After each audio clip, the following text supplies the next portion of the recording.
Hi everyone, pathfinder के fluid mechanics का MCQ number 8 discuss करेंगे। First of all students, I am extremely sorry that I could not upload solution video from last 4-5 days. Actually मैं काफ़ी busy था, मुझे time नहीं मिल पा रहा था। बट बिलीव मी, जितने भी लोग जुड़े हुए हैं, मैं चाहता हूँ कि मैं कुछ वैल्यू ऐड करूँ आपके प्रिपरेशन में।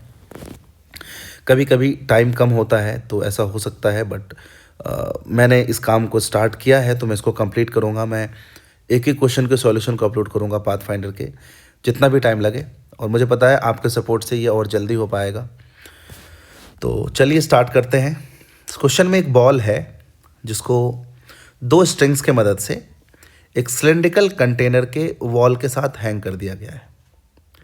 तो अभी ये जो बॉल है वो इक्विलिब्रियम में होगा, नीचे mg लग रहा होगा, इधर टेंशन कुछ T1, इधर टेंशन कुछ T2। मैंने जो स्ट्रिंग लिया है वो इक्वल लेंथ का नहीं लिया है, to get the general idea कि क्या हो रहा है। तो ठीक है, ये यहाँ पे इक्विलिब्रियम में होगा, कोई दिक्कत नहीं है। क्वेश्चन ये कह रहा है कि इसमें पानी भर देते हैं अगर, तो पानी भर देने के बाद क्या होगा कि बायंड फोर्स लगेगा। हो सकता है कि इस स्ट्रिंग का ओरिएंटेशन बदल जाए for new equilibrium position of the Bob, और बॉब मान लीजिए कुछ ऐसे पोजीशन में आके इक्विलिब्रियम में आ गया। हो सकता है बायंड फोर्स mg से बड़ा हो, जो कि है इस केस में। तो किसी भी ओरिएंटेशन में ये स्ट्रिंग चला जाए, बॉब कहीं पे भी चला जाए, जहाँ पे भी बॉब जाए वो पानी के अंदर ही रहे, ये इंश्योर करना है। इतना हाइट तक पानी इसमें भर दो। तो जब पानी भर दिया गया और बॉब का ओरिएंटेशन बदल गया, बॉब का पोजीशन चेंज हो गया, स्ट्रिंग का ओरिएंटेशन बदल गया, तो फाइनल इक्विलिब्रियम पोजीशन पर जो टेंशन था स्ट्रिंग में वो पहले के इतना ही था। जैसे यहाँ अगर T1 T2 था, यहाँ T1 और यहाँ T2, तो फाइनली भी इधर T1 और इधर T2 था, और वो इक्विलिब्रियम में था। और वाटर का जो डेंसिटी है वो दिया हुआ है। तो हमसे पूछा कि अगर ऐसा है तो बताओ कि कौन सा ऑप्शन सही है। मतलब पानी भरने के बाद जब ये फिर से टॉट हो गया, तो अगर टेंशन दोनों में वही है जितना पहले था T1 T2, तो बताओ कि कौन सा ऑप्शन सही है। इन सारे ऑप्शंस में एक कॉमन चीज़ है, वो है डेंसिटी ऑफ बॉल। बॉल का डेंसिटी सभी ऑप्शन में 500 kg पर मीटर क्यूब लिया है, तो मैंने इसी को अपने एनालिसिस के लिए कंसिडर कर लिया। वाटर का डेंसिटी 1000 था, तो मैंने रो से डिनोट कर दिया बॉल के डेंसिटी को, और ये क्योंकि 1000 है तो उसको मैंने 2 रो लिख दिया। तो पहले हम एनालाइज कर लेते हैं जब कोई वाटर नहीं था कंटेनर में। तो नीचे लग रहा होगा mg, थ्रेड का मैंने लेंथ इक्वल नहीं लिया है, तो इधर टेंशन मान लिया T1, इधर मान लिया T2, और इधर एंगल मान लिया θ1, इधर मान लिया θ2। टेंशन का इधर वाला कंपोनेंट T1 का और T2 का इधर वाला कंपोनेंट कैंसिल हो रहा होगा, और इन दोनों का जो वर्टिकल कंपोनेंट है वो mg को बैलेंस कर रहा होगा। mg means mass of the ball, weight of the ball.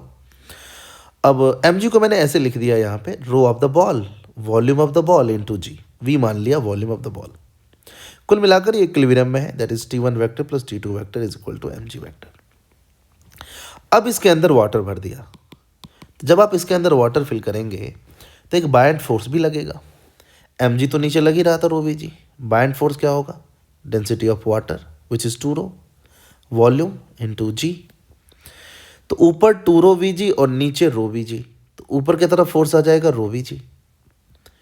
तो सोचिए यहाँ नीचे लग रहा था mg, उसको बैलेंस करने के लिए स्ट्रिंग ऐसा था कि टेंशन ऐसे बन रहा था, यानी इस ओरिएंटेशन में था। अब जब इस पे mg के बराबर फोर्स ऊपर लग रहा है, तो कहीं ना कहीं स्ट्रिंग को कुछ ऐसा होना पड़ेगा। तो इसका मतलब स्ट्रिंग जो है ये फ्लिप हो गया होगा ऊपर की तरफ, मतलब ऐसे से कुछ ऐसा हो गया होगा। तो इधर टेंशन लगेगा कुछ, इधर टेंशन लगेगा कुछ। अब क्वेश्चन ने कहा है कि ये दोनों टेंशन उतना ही है जितना पहले था, तो ये T1 T2 रहा। यहाँ देखो मैंने डायग्राम बना दिया अलग से। और रो vg यानी बायंड फोर्स और mg का रिजल्टेंट ऊपर की तरफ है रो vg, जो mg के बराबर है। टेंशन उतना ही है जितना पहले था, फोर्स mg उतना ही है जितना पहले था, बस ये ऊपर हो गया है। स्ट्रिंग ऑब्वियसली इस ओरिएंटेशन में आ गया तो टेंशन ऐसा हो गया। तो सोचिए कि अगर इस ओरिएंटेशन में भी अगर ये इक्विलिब्रियम में है, इसका मतलब ये दोनों एंगल अब भी उतना ही होना पड़ेगा जितना पहले था, क्योंकि अगर टेंशन सेम है और इसका ये कंपोनेंट mg को बैलेंस कर रहा है, तो ये कंपोनेंट डेफिनेटली कैंसिल हो रहा होगा, और अगर कैंसिल हो रहा है तो ये एंगल बराबर ही रहा होगा। यानी ये बात क्लियर हो गया है कि अगर फाइनली टेंशन सेम है तो एंगल विद द हॉरिजेंटल दोनों स्ट्रिंग का सेम होना पड़ेगा। एंड फॉर दैट लेवल जहाँ पे आपने टाई किया है दोनों स्ट्रिंग को, वो सेम हॉरिजेंटल लेवल में होना चाहिए। क्योंकि अगर सेम हॉरिजेंटल लेवल पे होगा तो देखो ये ऐसे से जब ऐसा फ्लिप होके होगा तो ये जो एंगल है वो आपको दिखेगा सिमेट्री से कि ये दोनों एंगल बराबर है, ये दोनों एंगल बराबर है। अगर वो अलग अलग हाइट पे होते तो वो स्ट्रिंग कुछ ऐसे फ्लिप होके होता तो देखो ये एंगल बदल जाता। ये θ2 है तो कुछ ये θ2 डैश अलग हो जाता, बराबर नहीं हो पाता। ये बहुत सिंपल है समझने के लिए, आप देख सकते हैं। तो अगर rho is 500 and tension finally is same, then string must make same angle with the horizontal as it was making initially, as they were making initially, दो strings है। and for that they have to be at the same horizontal level। हाँ, ऐसा जरूरी नहीं है कि उसको हम डायमेट्रिकली अपोजिट पॉइंट पे हैंग करें, क्योंकि यहाँ पे मैंने लिख दिया है so string must be tied at same horizontal level and string need not to be tied at diametrically opposite point. क्योंकि अगर आप एक डायग्राम की मदद से इसको समझेंगे तो मान लीजिए जैसे यहाँ पे था, ये एक इमेजिनरी सर्कल बना लेता हूँ मैं यहाँ, और मैंने लेवल तो सेम रखना है ना, तो इसी सर्कल में 2 पॉइंट लूँगा, कोई भी 2 पॉइंट। मान लो मैंने 1 पॉइंट यहाँ लिया, 1 पॉइंट यहाँ लिया और यहाँ ऐसे हैंग कर दिया। तो जब वाटर बढ़ जाएगा तो ये अपसाइड डाउन ऐसे हो सकता है, तो सेम वर्टिकल लेवल में रह सकता है ना ये। यानी टेंशन का कंपोनेंट वर्टिकली अप mg को बैलेंस कर रहा है और यहाँ पे जो नेट ऊपर mg बना है उसको ये नीचे बैलेंस कर रहा है। तो ज़रूरी नहीं है कि हम इसको डायमेट्रिकली अपोजिट पॉइंट पे हैंग करें, लेकिन सेम लेवल पे हैंग करना ज़रूरी है, तभी ये जो एंगल है वो बराबर हो पाएगा। और ये एंगल का बराबर होना ज़रूरी इसलिए है क्योंकि क्वेश्चन ने कहा है कि टेंशन सेम है।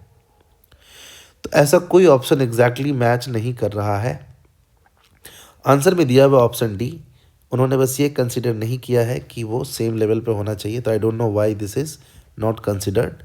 There might be some assumption या कुछ प्रॉब्लम, कुछ एरर हो सकता है जो मुझे आइडिया नहीं है अभी फ़िलहाल। तो मेरे हिसाब से तो answer is density of the ball is 500 kg per metre cube and string must be tied at the same height. लेकिन हाँ, डायमेट्रिकली अपोजिट पॉइंट पे होना ज़रूरी नहीं है और सेम लेंथ का भी होना ज़रूरी नहीं है। सेम लेंथ का होता तो ये एंगल बराबर हो जाता, टेंशन बराबर हो जाता सिमेट्री से। ठीक है, तो सेम लेंथ का होना भी ज़रूरी नहीं है और डायमेट्रिकली अपोजिट पॉइंट पे भी होना ज़रूरी नहीं है, लेकिन सेम हॉरिजॉन्टल लेवल पे होना एकदम ज़रूरी है। तो this is all about the question. Thanks for watching. Will see you in the next question.